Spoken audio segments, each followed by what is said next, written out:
Hello and welcome to Iconic Assembly. Today we're going to be continuing our peek at the New 52 with another title by one of our favorite writers on the show, Scott Lobdell.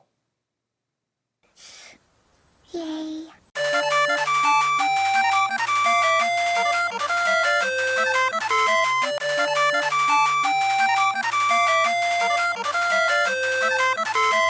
Tougher than Cat's shield, heavier than Thor's hammer, smarter than Tony Stark, even mixed with Bruce Banner.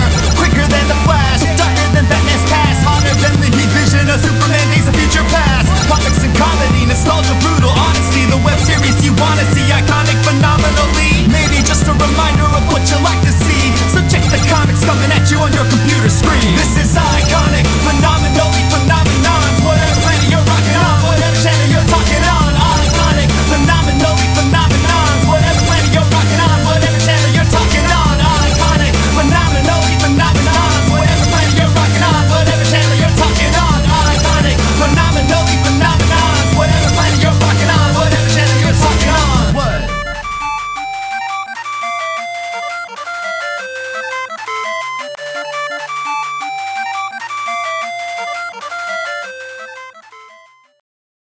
I'm not going to spend too much time on the cover simply because it's boring. I will say, however, that if nothing else, the team doesn't lack for diversity, I guess. Multiple different sets of powers and backgrounds all assembled into one team. My problem is the color palette. Oh my god, the color palette. Everything is just red and yellow and black.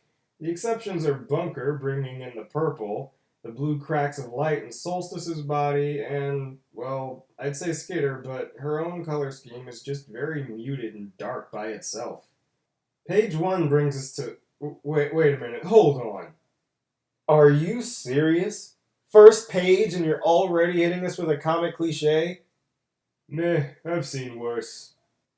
That was the firefighters' reaction to the script for this comic. Meh, it's not the worst thing I've ever seen. So the news lady reporting on the scene is suddenly interrupted by our kid Flash. This comic isn't new, so you probably all know by now that this isn't Wally West. So yeah, there's your biggest middle finger of the issue. More to come. The nimble numbskull takes the microphone from her and announces his arrival as the new superhero on the scene. But after the captain tells him to run away, he persists in being an attention whore. Get back here, there are protocols! I'm sure I'll be back with your fire marshal before you even find your rulebook. You, sir, are an idiot. So Numbskull rushes into the burning building, and wouldn't you know it, he messed up. He causes a backdraft and narrowly avoids getting himself and the fire marshal reduced to crispy critters in the grass. Hey, idiot, you're Kid Flash. Maybe you could have tried, running up the wall. From there we move into media exposition, and one of the few times Lobdell actually manages to do something, well. That exposition is being watched by Tim Drake, better known as Robin. Oh, I'm sorry, Red Robin. Yum. Where did you come from?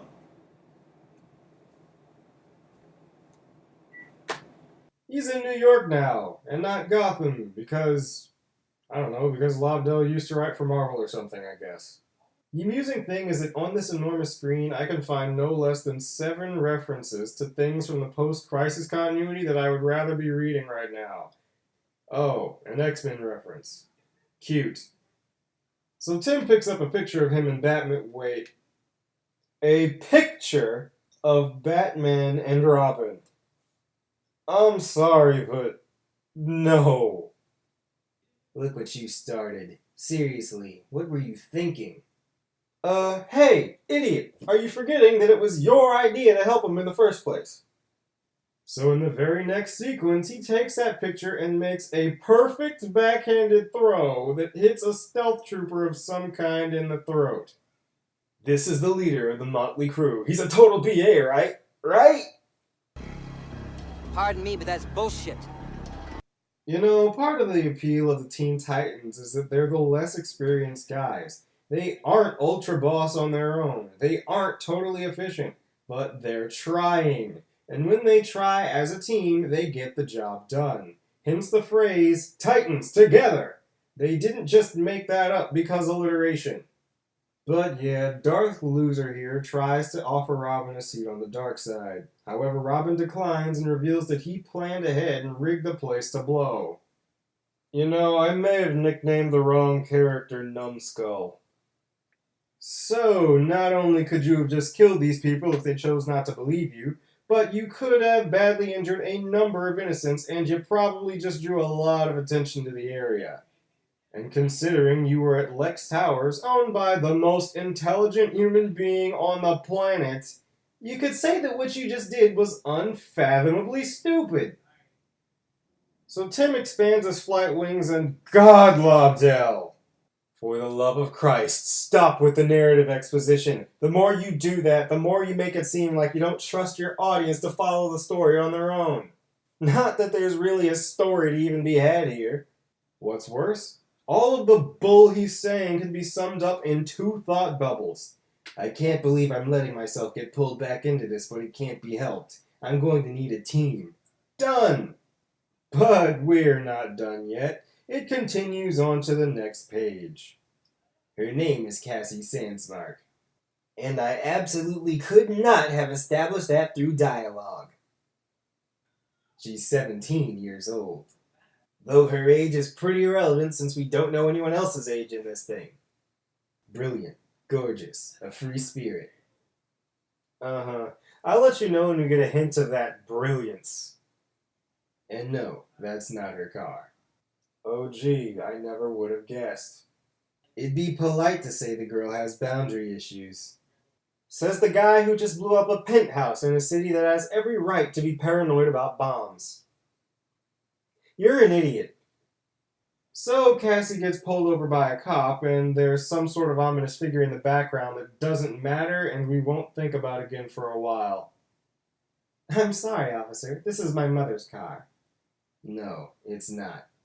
Tim, would you be a dear and shut up?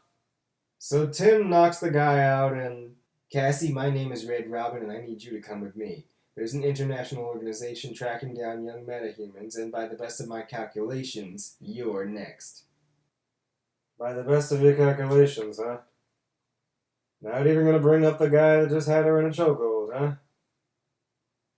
Okay. Your name is Red Robin. And that is what she gathered from all he just told her. Brilliant! Ever since you were accused by Interpol of breaking into the archaeological dig in Greece. Freeze! Are you serious? Wonder Girl's new origin is that she's a delinquent. That couldn't be farther from how Cassie works if you completely severed her connection to Wonder Woman. Lobdell, you're an idiot. Look, I'd love to go on making fun of all the dialogue in this thing, but I really ought to move on with our quote-unquote story. After Robin tries to walk off into the sunset with her, a chopper attacks, and Robin, instead of doing the noble thing and using his wings to try and protect her, gets her to activate her powers and... Oh, come on! Her costume. It's just Donna Troy's, but red. We're never getting Donna Troy back, are we? Oh, by the way, remember this whole thing about not calling her Wonder Girl. It becomes an important plot point somewhere around Never. I knew she was lying, just as they did. I've read about the... Hey! Shut up! She and the chopper hit the water together. No chance of... For Christ's sake, will you just shut your trap? Shut up! Elsewhere, Agent Smith is talking to generic scientists with a heart and proclaims that today's events make the next course of action inevitable. It is not ready. Let us hope for your sake that you're wrong, because today's actions make it necessary to... Release the Kraken! Alright, that was number 1. 6 more to go. Yay! Actually, it's more like 3 to go. Seriously, this series has that same problem where there is simultaneously too much and too little going on at the same time. It's paced so horribly that it barely feels like you've read a whole comic when you're finished, but we'll get to that.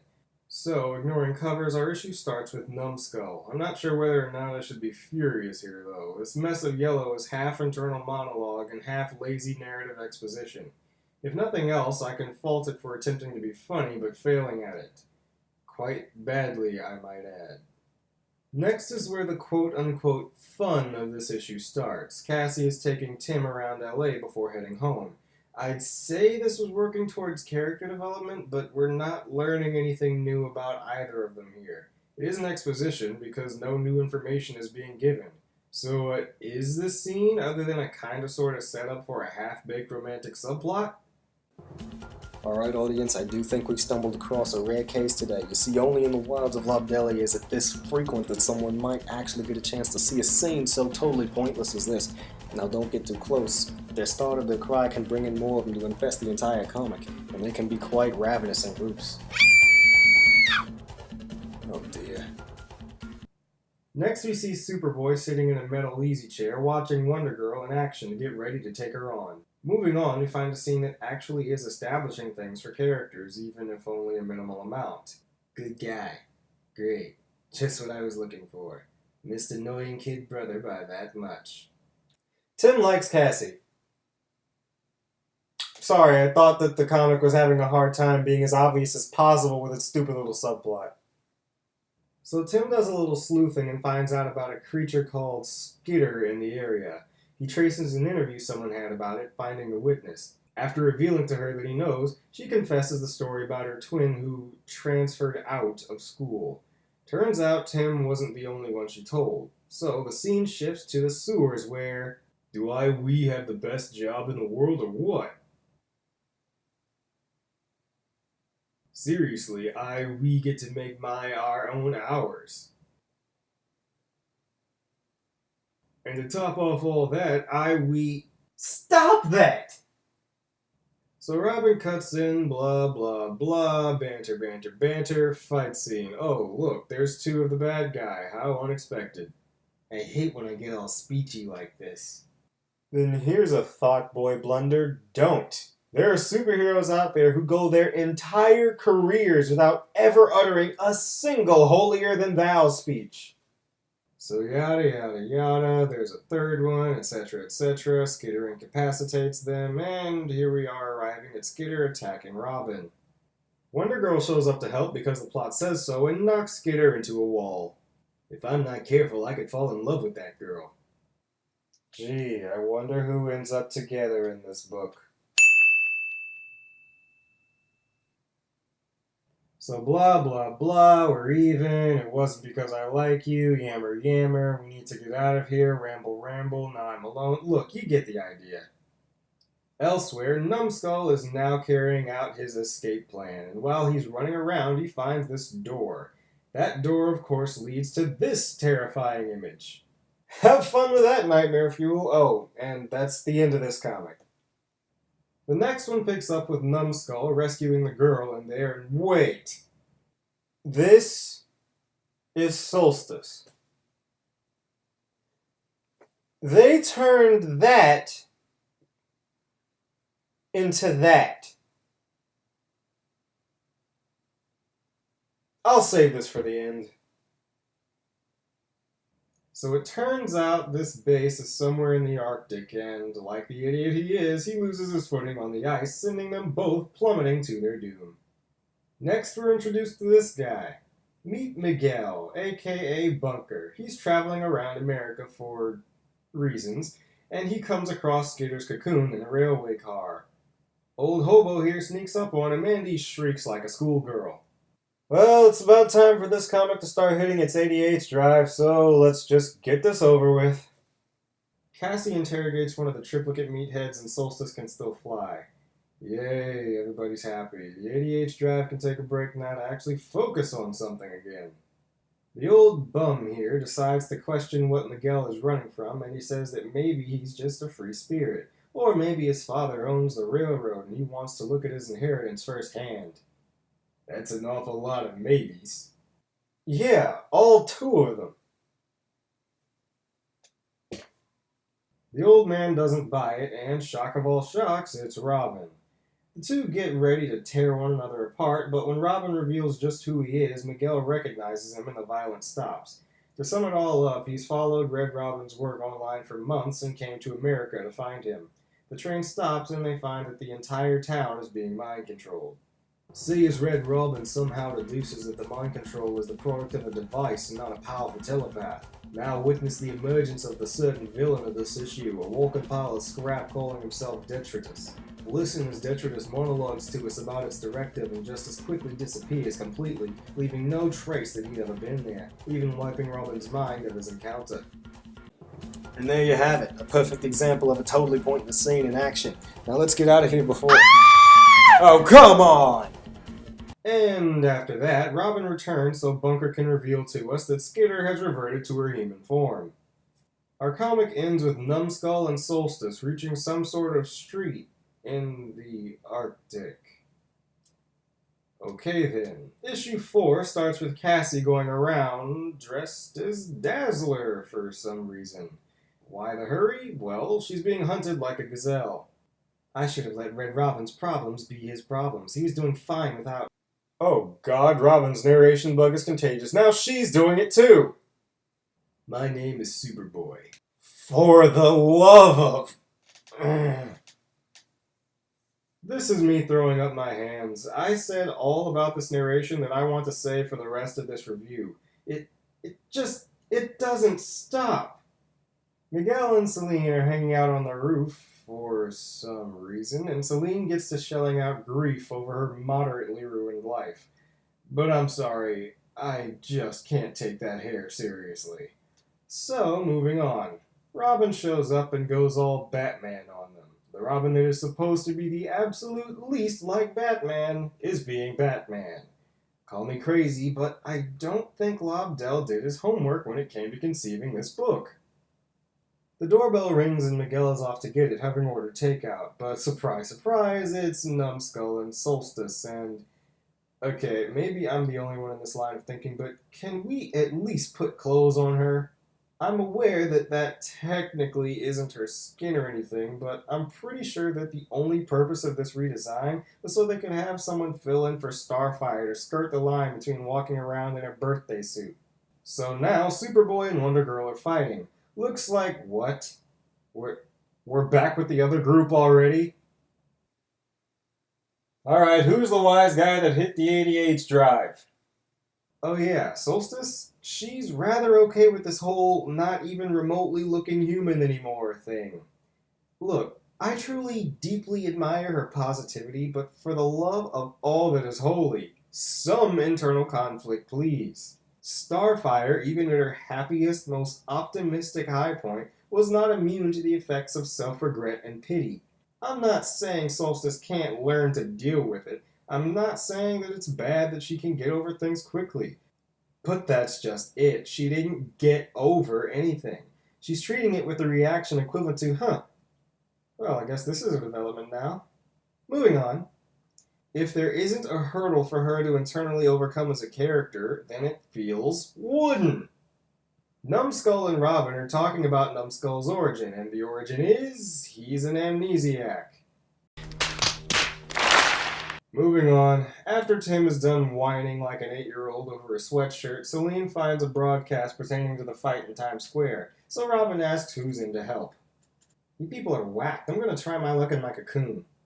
Yeah, that makes sense, rather than choosing to force yourself to stay awake. Apparently I am here for a reason. Far be it for me to swim against the currents. Solstice, you don't get to talk for the rest of this issue. And the rest of the team agrees in various other non-funny ways. Back to Times Square. A pity. She's a lot more attractive in real life than she was in the holograms. Who knows what might have happened? Oh, I wonder if this will change anything. Who will she pick, Robin or Superboy? So, punchy fight time continues until it looks like Superboy has her beat. But, just at the most convenient time imaginable, our kinda sorta heroes arrive announcing their team as the Teen Titans. Yay!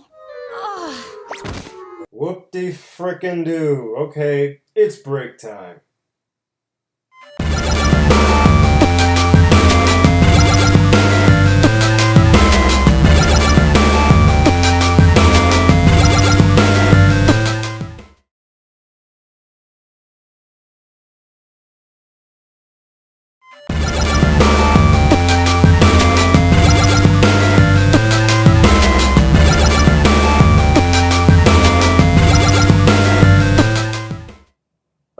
next comic kicks off with Robin ordering the Titans to move. He didn't say Titans together or Titans go or anything cool and snappy like that, just, guys, follow my lead. Boring. After Superboy shows off his tactile telekinesis, because that just screams Superman clone, Numbskull races in and proceeds to frequently punch him. And now you see why I persist in calling him Numbskull. Impressive, but you should try a lot of reading. Start with the word tactile. When you touched me, it means I touched you. Lobdell, you did that on purpose. You know you did that on purpose. He, of course, gets taken out fairly quick. I especially love Bunker and Solstice's reaction. The Superboy, he's killing Kid Flash. We have to do something, but what? How about we just stand here and talk about it like simpletons? Wonder Girl flies in and kicks Numbskull loose, and Solstice flies off to get him. Then Bunker tries to distract Superboy by apparently playing peekaboo with him to try and guess which one he is. Are you idiot with the glowing hands, boy? Yeah, that about sums him up. Solstice manages to catch Bart before he falls on... Wait, why is there an aircraft carrier in the heart? Oh, whatever. She sears the deck in two, then wait, why didn't you just fly up? If you have enough power and time that you can dice up an aircraft carrier, then something tells me that you should be able to steer yourself out of the way instead of causing millions of dollars in damages. Anyway, Superboy takes out Bunker, then... Nowhere. If I'm transmitting, you didn't tell me Wonder Girl had friends. What? Yes, they did. You demanded that she tell you where they were in the last issue. How hard did you let Bunker hit you in the head?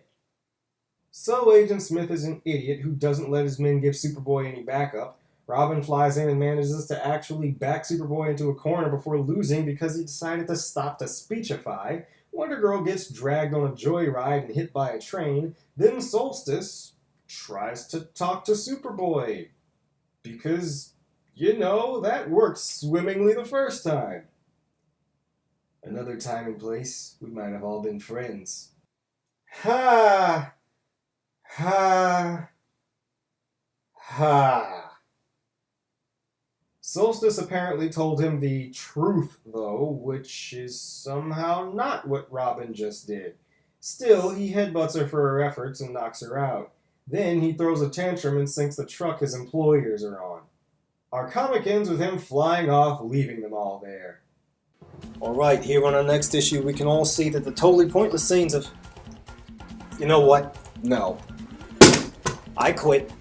This entire thing is full of totally pointless scenes. If you want the important parts, then here. Numbskull's accelerated faster than his body can handle, so they have to drag him to Star Labs after getting away from the cops. They do so, and Static makes a cameo because, and in the process, a villain known as Grimm gets loose, but that's okay because he's small potatoes and is yet to appear in anything else after this, meaning that the only things accomplished in this entire issue are the big reveal that Bunker is gay, no frickin' duh, and Numbskull getting a new suit shiny enough to piss off the Silver Surfer. Last issue, folks. So this is a follow-up to things happening in Superboy's book, but I am not going to read Superboy's book, so I'll just tell you that one way or another he got himself captured. That's where the fun begins. What the? Nearly every laser in the room has been redirected away from Superboy, and at the scientists. Well, duh. I swear I might as well use that clip to summarize the entire New 52. Is there any reason you decided to just exposit that loudly to everyone? So the place is broken into by Numbskull, Bunker, and Skater, then flash back to setup, not that it matters. The team is going over the plan to rescue Superboy, and they all disapprove, but Robin guilt trips them into going. Wonder Girl first, of course. Not because she likes him or anything, though. That'd be glaringly, painfully obvious. Back in the present, Numbskull continues to exposit, but that's interrupted by him having visions of his past, or something. It subsides and he proceeds to free Superboy. Meanwhile, Wonder Girl takes on Agent Smith, revealing himself to be a Venom wannabe. Solstice finds that Robin's wandered off, so yeah, this is how that goes. Solstice, I've got this under control. Go back to the others. I'll be alone in a moment. I'm not a child. You do well not to speak to me as one. Ranty monologue, etc. Yeah, real at peace with the world there, aren't you, Solstice? This is kind of what I meant before. When you have a character who is that uppity about everything, it makes any excuse to see them sad or angry seem petty or insignificant. Case in point, Solstice. But I'm not excusing Tim from this one. He was being a douche. Back with Wonder Girl, we see that she's throwing another hissy fit over the name, and as far as we can tell, she just killed a guy. No idea why, when it coiled around Superboy, it didn't pull this whole life-sucking trick, but there you... Again? Stop that! Now, this next bit is a doozy. Robin reveals that he was looking for data on the kidnapped kids. This pisses Solstice off, being that he knew there were other kids but did nothing. Some have argued in Robin's case here, some have argued in Solstice's. Me personally, I think they're both being idiots. Yes, Robin is technically right, and Solstice is being a bit extreme. Except that he sent Danny to street undercover to get the intel, which he did. Also, even if that did run dry, you have access to the world's greatest detective. Swallow your pride, call him up, and get him to help. I can think of 10 ways Robin could have at least sped up this process. And again, Solstice hasn't once until now hinted that she's even remotely bothered by what happened to her. So making her go off now that she got off easy is friggin' stupid based on what was established for her. I understand her sympathizing for those who lost their lives, except she's also likely including other survivors as well, meaning that her frantic little attitude is coming across as one of two things. It's either petty or it's hypocritical. And then Robin's response was outright ridiculous. He, A, didn't do anything for the quote-unquote greater good. He did what he did because, until now, he couldn't do anything. And then, just bailing without even offering to console his friend or try and offer his sympathies and understanding. And worse, just leaving her there. For the 10th time, Lobdell, Tim is not Batman.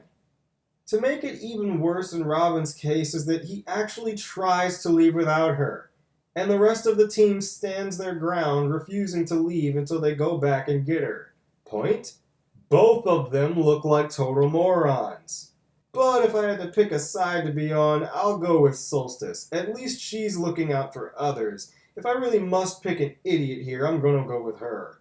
And I really, really want to like her too. I do. The comic ends with the team being unsuspectingly attacked by an unknown assailant. Oh god, it's Harvest. This thing is most definitely bad, but not quite as bad as the Outlaws, at least not for me. And the reason I think I don't feel the same rage here is because I didn't feel there was some underlying vendetta against the post-crisis universe going on. Still, that doesn't save it by much. The thing that already kills this thing dead is the characters. I'll handle that as far as being decent human beings goes. None of them are really bad. Hilariously, the most questionable one of them is Red Robin. If he's not whining about something petty, he's trying as hard as he can to put on his Batman cowl, completely missing the point of who Tim Drake is. He's the Robin that is the least like Batman. He's the one who entered Batman's life not just to help, but to bring a positive influence. Seeing him like this is just infuriating, but then there are other characters. Kid Flash, I'm sorry to say, isn't funny. He's annoying. He's an idiot. And yes, I know that he's supposed to be the Impulse version. You want to know the funny thing about that? I never liked Impulse. I don't. But I can't even blame this on that because Impulse never got on my nerves that much. He was reckless and carefree, yes. But at least he was effective. This guy is a joke. Aside from escaping from nowhere, which for whatever reason doesn't seem to have any power dampening technology, what did he accomplish? At all. Next we'll move on to Wonder Girl. Missing the point completely. Wonder Girl is about that sort of dream we all have about being a superhero. Making her the reluctant hero is stupid enough already, and giving her that dumb aversion to being called Wonder Girl is just unnecessary and annoying. It's not even like it's an arc or anything, like she's going to learn to accept being a hero, because honestly, I'd be okay with that. But it's not, so it's wasted space and time. Now on to Celine. Celine is underdeveloped and so far she's been generic. But do you want to know something else? After the culling, she never shows up again. A good writer takes a character that might not be all that interesting in the start and gives us a reason to care. They don't just abandon the character. And now it's Bunker's turn. Want to know something? Bunker is annoying. He has this funny moment here and there, but otherwise annoying. And it spawns from this reason. Lobdell is credited as being a harrowing champion of homosexual representation in comics. Problem: the man doesn't know what the heck he's doing. Every time he writes one, they devolve into the role of the gay one. He makes the stereotype of their sexual preference the whole of their personality. The only thing he did with Bunker was combine those stereotypes with the stereotypes of someone Mexican. And now for Solstice. Look, I've spoken enough about Solstice throughout this for you to get the idea, but I think she frustrated me more than the others because I, honest to God, want so badly to like her. I do. I want to get to know this character, but I really don't want to read that old run of the Teen Titans that she originated from. Under a different writer, I would be totally willing to wipe the slate clean and watch her develop under that writer's watch. But what we're getting here is a 2x4 of a character. Wooden. And that's it. The last up is Superboy. I'm sorry, but are we supposed to sympathize with him? Because he doesn't even slightly falter in his resolve to kill the Titans until Solstice talks to him. He never even gave slight pause. And he was snarking it up and smiling for just about the whole thing. Why would we root for this douche? Top that off with the two stories that don't go anywhere, the fact that the main story is honestly uninteresting and unexciting, and the fact that there's no superheroing going on, and you have this comic, which is worth a 4 out of 10. The art is meh, the story is forgettable, and most of the characters were tolerable at best. I have to say that it's not as bad as Red Hood and the Outlaws, but the New 52's Teen Titans is wasted print. Not as bad as The Worst Thing Ever, might not be saying much, but it is a marked improvement. I am beginning to see why no one wanted to jump on this book after Lobdell left it. Anyway, that's all, Geeks and Geekettes, and I'll see you on the next Iconic Assembly.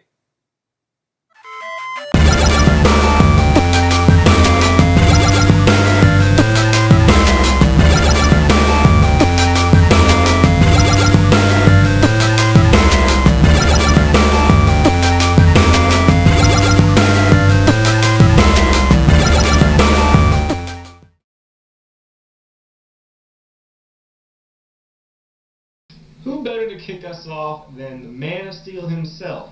So, today we're going to look at Action Comics number 543 and see just what we have in store. This comic is awesome. The artwork is beautiful and shows the defeated body of Superman being held at the mercy of his adversary, who's... Action Comics 543. I never reviewed that.